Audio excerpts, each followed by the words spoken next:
بسم اللہ الرحمن الرحیم۔ السلام علیکم ناظرین، حضرت احنف بن قیس رضی اللہ تعالی عنہ کہتے ہیں کہ میں مدینہ طیبہ میں حاضر ہوا، حضرت عمر رضی اللہ تعالی عنہ کی خدمت میں جانے کا ارادہ تھا۔ کیا دیکھتا ہوں کہ ایک بہت بڑا حلقہ ہے اور حضرت کعب احبار رحمۃ اللہ علیہ لوگوں کو حدیث سنا رہے ہیں۔ فرما رہے تھے کہ جب حضرت آدم علیہ السلام کی وفات کا وقت قریب آیا تو کہنے لگے کہ یا اللہ، مجھے مردہ دیکھ کر میرا دشمن خوشیاں منائے گا جبکہ اسے ایک طویل مدت کے لیے مہلت ملی ہوئی ہے۔ جواب آیا، اے آدم، تو جنت میں چلا جائے گا اور وہ ملعون اپنی مدت کے خاتمے تک باقی رہے گا، اور تمام اولین و آخرین کی موتوں کی تعداد کے بقدر اسے تکلیف اٹھانی پڑے گی۔ حضرت آدم علیہ السلام نے ملک الموت سے کہا کہ شیطان کی موت کی کچھ کیفیت بتائیے۔ جب فرشتے نے اس کی موت کی کیفیت بتانی شروع کر دی تو حضرت آدم علیہ السلام کہنے لگے کہ اے اللہ، بس اتنا ہی کافی ہے۔ اس سے لوگوں میں ایک شور مچ گیا اور سبھی کہنے لگے کہ اے ابو اسحاق، اللہ تم پر رحم فرمائے، ذرا کیفیت ہمیں بھی سنائیں۔ انہوں نے انکار کیا، مگر لوگوں نے اصرار کیا تو فرمانے لگے کہ جب دنیا کا آخری وقت ہوگا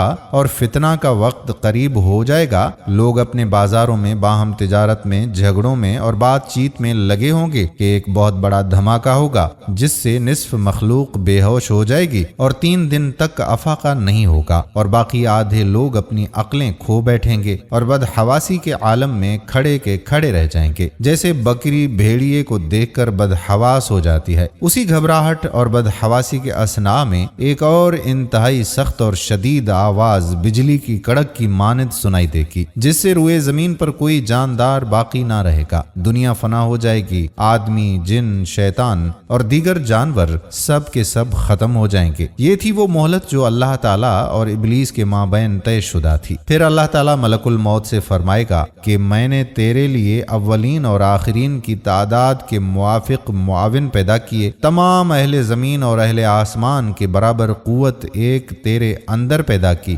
آج میں تجھے غیظ و غضب کا مکمل لباس پہنا کر اپنے غضب و جلال کے ساتھ مردود و ملعون ابلیس کی طرف بھیج رہا ہوں۔ آج اسے موت کا مزہ چکھا۔ اولین اور آخرین، جن اور انسان کی موتوں کی تمام تلخیاں، بلکہ اس سے کئی گنا زائد تلخی اس پر ڈال، اور فرشتوں کی جماعت زبانیہ میں سے 70,000 کی تعداد کو اپنے ساتھ لے جا کر سب کے سب غیظ و غضب سے بھرے ہوئے ہوں۔ ہر ایک کے پاس شعلہ بار آگ کی زنجیروں میں سے ایک ایک زنجیر ہو، اور اسی شعلہ زن آگ کی کنڈیوں میں سے 70,000 کنڈیوں کے ساتھ اس کی گندی اور بدبودار روح کو باہر کھینچ، اور دوزخ کے داروغہ مالک کو آواز دے کہ وہ دوزخ کے دروازے کھول دے۔ چنانچہ ملک الموت ایسی بھیانک شکل و صورت میں آئے گا کہ اگر 7 آسمان اور زمین والے اسے دیکھ پائیں تو اس کی ہیبت ہی سے سب کے سب پگھل کر رہ جائیں گے۔ ملک الموت جب ابلیس کے پاس پہنچے گا اور اسے ایک ڈانٹ پلائے گا تو وہ بے ہوش ہو جائے گا، یوں خراٹے بھرنے لگے گا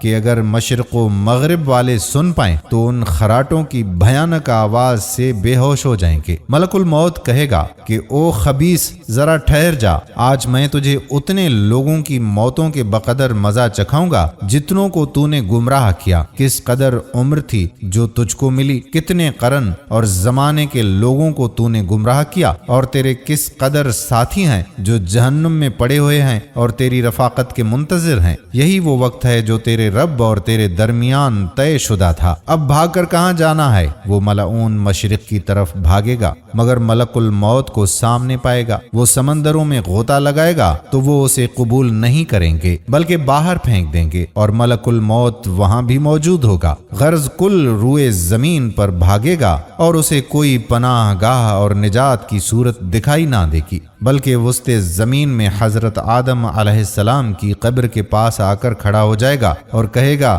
اے آدم، میں تیری وجہ سے ملعون و مردود ہوا، اے کاش تو پیدا ہی نہ ہوتا۔ پھر ملک الموت سے کہے گا کہ تو مجھے کس پیالے سے پلانا چاہتا ہے، یعنی عذاب کی کس شکل میں مبتلا کر کے میری روح قبض کرے گا؟ ملک الموت جواب دے گا، اہل لظی کے پیالے سے، یعنی اہل نار کے عذاب کے مثل، اور اہل سقر کے پیالے سے اور اہل جہنم کے پیالے سے، بلکہ ان سے کئی گنا زیادہ شدت اور سختیوں کے ساتھ۔ لظی، سقر، جہنم جہنم وغیرہ دوزخ کے طبقات ہیں، اور ابلیس اس وقت کبھی مٹی میں لوٹتا ہوگا اور کبھی چیخ مارے گا، کبھی مشرق سے مغرب اور کبھی مغرب سے مشرق کو بھاگے گا، حتیٰ کہ جب اس مقام پر آئے گا جہاں پر ملعون ہو کر پہلے دن اترا تھا، وہاں زبانیہ فرشتوں نے کنڈیاں لگا رکھی ہوں گی اور زمین ایک انگارے کی طرح ہوگی، اور فرشتے اس کا احاطہ کر لیں گے اور ان کنڈیوں سے اسے چوک دیں گے۔ جب تک اللہ تعالیٰ کو منظور ہوگا وہ اس عذاب اور نزا کے عالم میں رہے گا، اور حضرت آدم اور اما حوا علیہما السلام کو کہا جائے گا کہ ذرا اپنے دشمن کو ایک نظر دیکھ لو اور اس عذاب کو بھی جس میں وہ مبتلا ہے اور موت کی تلخیوں کا مزہ چکھ رہا ہے۔ یہ دونوں دیکھیں گے کہ عذاب کی انتہائی شدت اور موت کے عالم میں پھنسا ہوا ہے، تو دونوں بیک زبان کہے اٹھیں گے، اے ہمارے پروردگار، تو نے ہم پر احسان کی انتہا کر دی۔ اللہ اکبر۔